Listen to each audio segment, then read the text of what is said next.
ভাইয়া লক্ষ্য তো সেমই, সব যেখানেই খেলতে নেমে যাদের সাথে খেলতে নেমে সর্বপ্রথম লক্ষ্য থাকে জিতা। আর আসলে আমাদের প্রত্যেকটা প্লেয়ারই ইন্ডিভিজুয়াল আলাদা আলাদা রোল আছে, সে তার রোলটা অনুযায়ী খেলার চেষ্টা করে। সামটাইমস বেটার এক্সিকিউট হয়, সামটাইমস কম।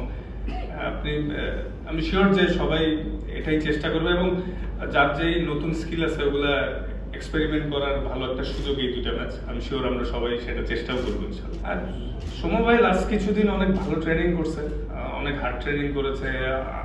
আমি যতটুকু দেখে বুঝলাম সে তো খেলার জন্য ফিট, এবং ফিট দেখেই হয়তো দলেও আছে।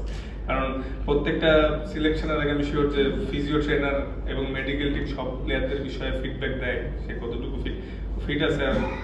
আর খেলবে কি খেলবে না এটা তো আসলে ম্যানেজমেন্ট বেটার বলতে পারবে, বাট আমি শিওর যে সে ফিট। ব্যাটিং বা বোলিং যেদিনই খারাপ হয়, বাইরের ফ্যান্স বা বাইরের যারাই আছেন সবার থেকে বেশি ডিসঅ্যাপয়েন্টেড কিন্তু আমরা সবার আগে, কারণ দিচ্ছে আমাদেরই খেলতে হয়। এবং আমরা কিন্তু কনসিস্টেন্টলি কাজ করে যাচ্ছি কিভাবে আমাদের ব্যাটিং বা বোলিং আরো ইমপ্রুভ করা যায়। এটা আমরাও বুঝতে পারছি যে আমাদের এক্সপেকটেশন ওয়াইজ স্টার্ট হচ্ছে না, এটা নিয়ে কাজ হচ্ছে। এবং আসলে সর্বোচ্চ চেষ্টা করা ছাড়া তার কোনো কিছুই হাতে নেই। তো চেষ্টা করে যাচ্ছি, আই হোপ সামনে বেটার কিছু হবে, এবং ইনশাল্লাহ এই দুইটা ম্যাচও আগের ম্যাচগুলো থেকে বেটার হবে ব্যাটিং ইনশাল্লাহ। ভালো সাইন যে বাংলাদেশের মাশাআল্লাহ আগের তুলনায় অনেক ফাস্ট বোলাররা আসতেছে, এবং এটা একটা ডেফিনেটলি বাড়তি অনুপ্রেরণা দেয় ডোমেস্টিকে, যে যখন আমরা ন্যাশনাল টিমে ফাস্ট বোলাররা একটু কনসিস্টেন্ট হয়েছি, আগের থেকে ভালো পারফরমেন্স করে।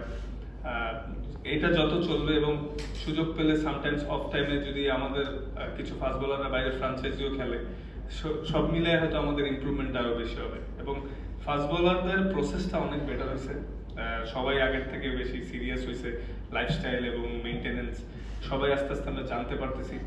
তো এই জিনিসগুলা আমি মনে করি হেল্প করতেছে ফাস্ট বোলারদের সবাইকে ভালো করতে। আর ইনশাল্লাহ আমার বিশ্বাস যে এই ধারাবাহিকতা থেকে সামনে আরো ভালো কিছু হবে ইনশাল্লাহ। না দেখেন না, আল্লাহর রহমতে এবার আইপিএল অনেক ভালো করছে মোস্তাফিজ। আর যেহেতু ও আসছে, আসলে আমাদের মানে আমার যতটুকু পার্সোনাল এক্সপিরিয়েন্স থেকে আমি বলছি যে ওকে আনার কারণটা হচ্ছে যাতে ও আমাদের টিম প্ল্যানিংটা এবং টিম কালচারের ক্ষেত্রে যাতে একটু অ্যাওয়ার হয়ে তাড়াতাড়ি যাইতে পারে। অ্যাট দ্য সেম টাইম কয়েকটা দিন রেস্ট নেওয়ার ব্যবস্থা করেছে ওকে, কারণ ও আমাদের ওয়ান অফ দ্য মেন বলার। সো এটাই আসলে ডেফিনেটলি যে ওর ভালো আইপিএল গেছে এবং যথেষ্ট এক্সপিরিয়েন্স ওখান থেকে নিছে। আর ইনশাল্লাহ আমরা যদি সবাই ফ্রেশ থাকি, ফিট থাকি, ভালো রিদমে থাকি, ভালো কিছু হবে বোলিং সাইড।